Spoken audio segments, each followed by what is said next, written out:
Les invités de France Inter tout de suite. France Inter,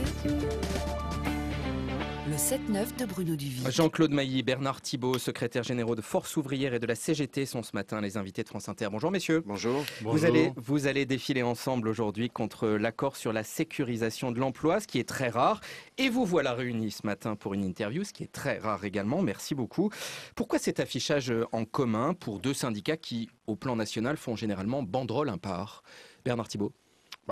C'est tout simplement parce que nous sommes d'accord sur le diagnostic, la nocivité de ce texte, de cet accord national, qui est susceptible, c'est ce qui nous fait nous mobiliser aujourd'hui, qui est susceptible d'être traduit dans un texte de loi qui va être examiné par le Conseil des ministres demain, qui est susceptible d'être débattu à l'Assemblée nationale et au Sénat.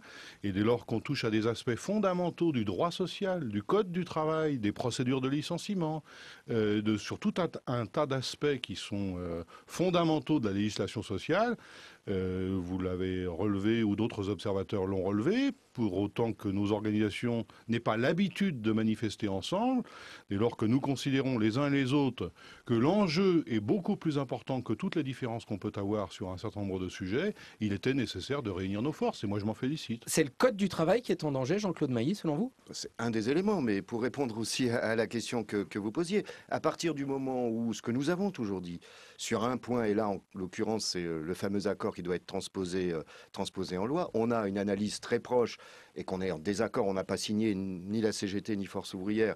À partir de là, quand ça s'appelle l'action commune, quand on est d'accord, on se pose pas de questions, on est ensemble, on se bagarre ensemble. Oui, il y a le code du travail qui est menacé. Il faut bien comprendre que dans cette affaire, alors si on veut simplifier, il y a deux volets. Il y a un volet flexibilité.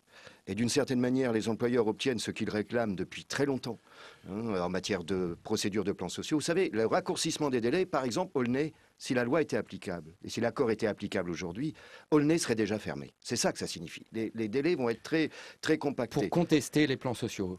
Oui, pour contester les plans sociaux. Donc des procédures nouvelles en matière de plans sociaux, des accords de maintien de l'emploi qui sont allégés pour les employeurs, de la mobilité forcée pour les salariés.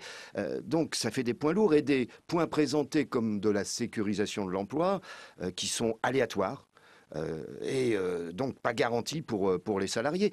La mutuelle élargie à tous les salariés, attendez, les droits au chômage rechargeables. La CFDT fait en disant les non-signataires font de l'intox. Ils sont quand même gonflés. Oui, on va revenir. Oui, mais ils sont quand même gonflés de nous dire ça. Moi, je veux bien prendre point par point.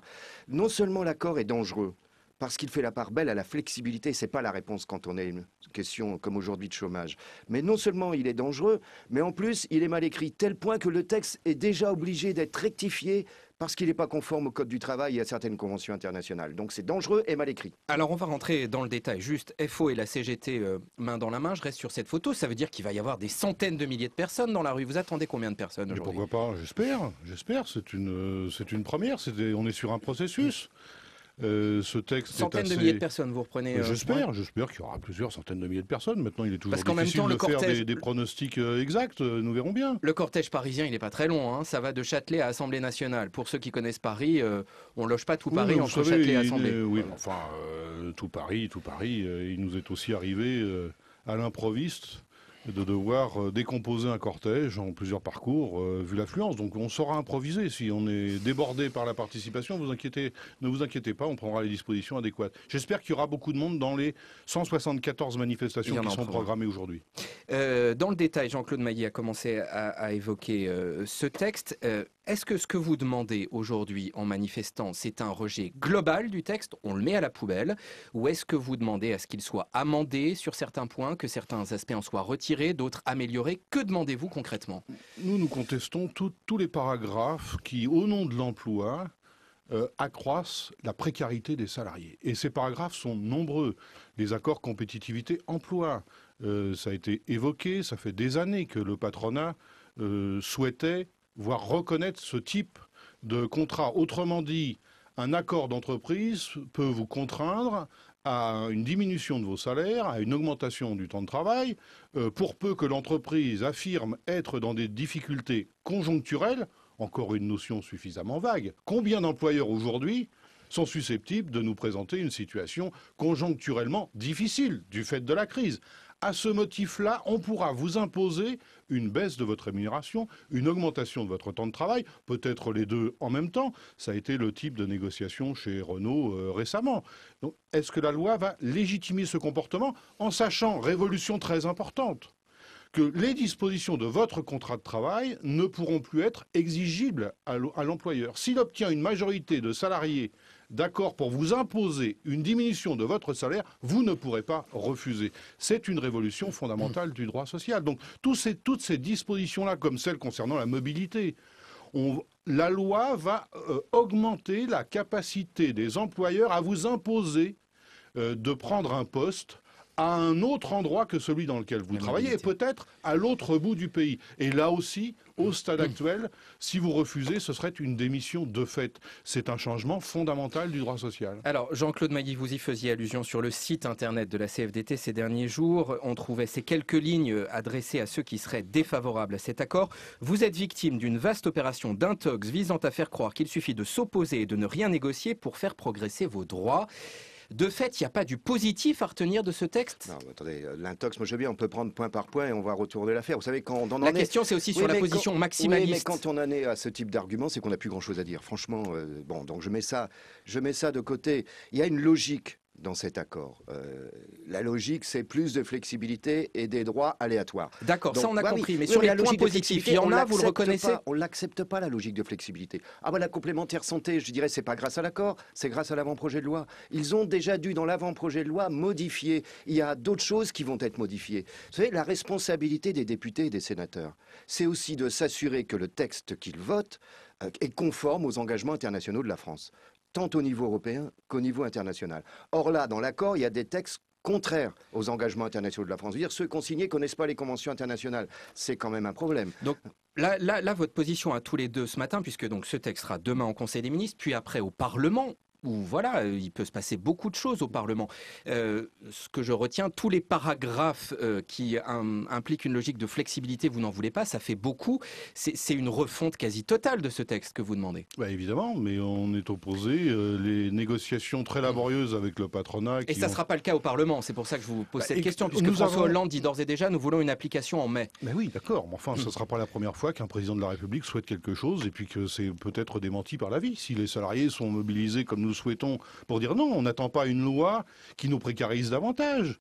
Je suis convaincu que depuis l'année dernière, il y a eu des élections politiques dans notre pays, une majorité des salariés a contribué à ce changement politique. Ils attendent des lois plus qu'ils les protègent aujourd'hui, qu'ils les affaiblissent encore davantage. Comment justifier qu'il faille accélérer les procédures de licenciement aujourd'hui? Comment faut-il justifier que les recours au prud'homme lorsque des employeurs ne payent pas les salaires qui sont dus à un salarié ou les heures supplémentaires dues à un salarié, comment justifier que ce texte de loi va réduire la période où vous pouvez faire appel à réparation à 2 ans alors qu'aujourd'hui vous pouvez réclamer des indus sur 5 ans. En quoi c'est créateur d'emplois, ce genre de disposition? Si ce n'est d'augmenter... La réponse qui est faite régulièrement, c'est voilà, mettre plus de souplesse dans plus de souplesse, donc plus de précarité pour les salariés. L'un égale forcément l'autre. Les licenciements d'aujourd'hui feraient les emplois de demain. Ça fait 25 ans qu'on entend cet adage, ce vieil adage patronal. Il n'y a pas un seul pays au monde, j'insiste sur ce constat, où le résultat d'une précarité, d'une modification de la réglementation du travail,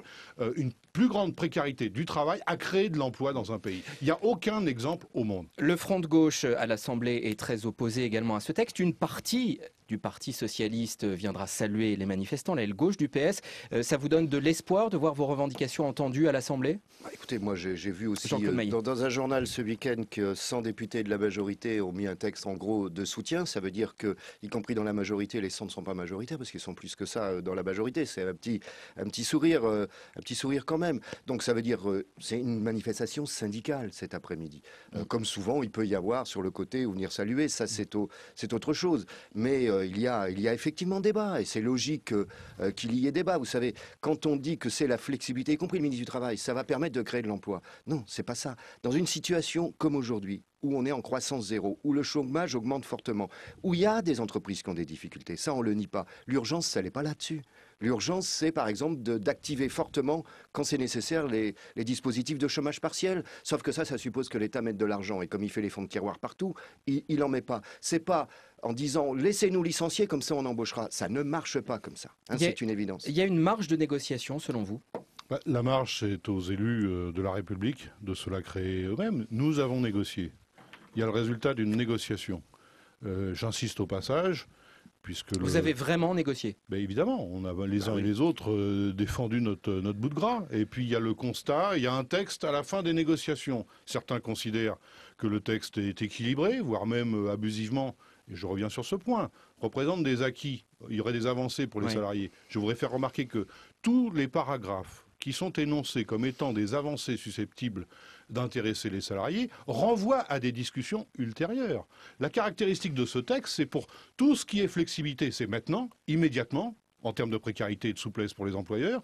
Tout ce qui est susceptible d'être des avantages ou de nouveaux droits pour les salariés, c'est renvoyé à des négociations ultérieures. De ce point de vue-là, il n'y a rien de garanti. Il ne faut pas nous prendre non plus pour des petits garçons. Alors, il y a déjà pas mal de questions au standard sur cet accord. Je voudrais qu'on aborde, avant la revue de presse, un autre point d'actualité, c'est la formation professionnelle. François Hollande a relancé hier ce chantier. Mieux orienter les aides vers les chômeurs et les salariés peu qualifiés, des délais plus courts. Est-ce que cette piste est la bonne ? On dit tout et n'importe quoi sur la formation professionnelle. Franchement, c'est pas. La majorité précédente disait la même chose, rappelez-vous. Les gens, s'ils sont au chômage, c'est pas parce que la formation marche pas, c'est parce qu'il n'y a pas de travail et qu'il n'y a pas de création d'emplois. Premier élément. On renverse pas la situation. Après, on nous dit il y a 31 milliards mal utilisés.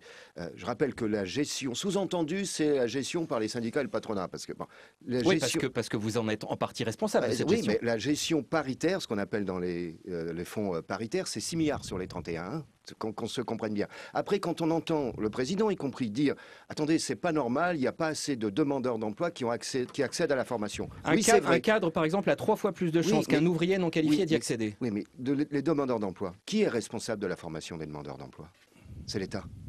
C'est l'État qui est responsable de la formation des demandeurs d'emploi, même si patronat et syndicats ont ces dernières années, y compris mis de l'argent dans la formation. Mais il n'y a pas du ménage à faire dans cette formation professionnelle? On peut toujours améliorer, mais il y a eu une loi un accord en 2009, il y a eu une nouvelle loi. C'est bien souvent la tarte à la crème, pour dire voilà, là il y a un problème d'emploi, c'est pas un problème de politique économique, c'est pas un problème de flexibilité, c'est parce que la formation ça marche pas. Alors je dis attention à ne pas raconter n'importe quoi. On peut toujours améliorer des dispositifs, mais attention à ne pas raconter n'importe quoi.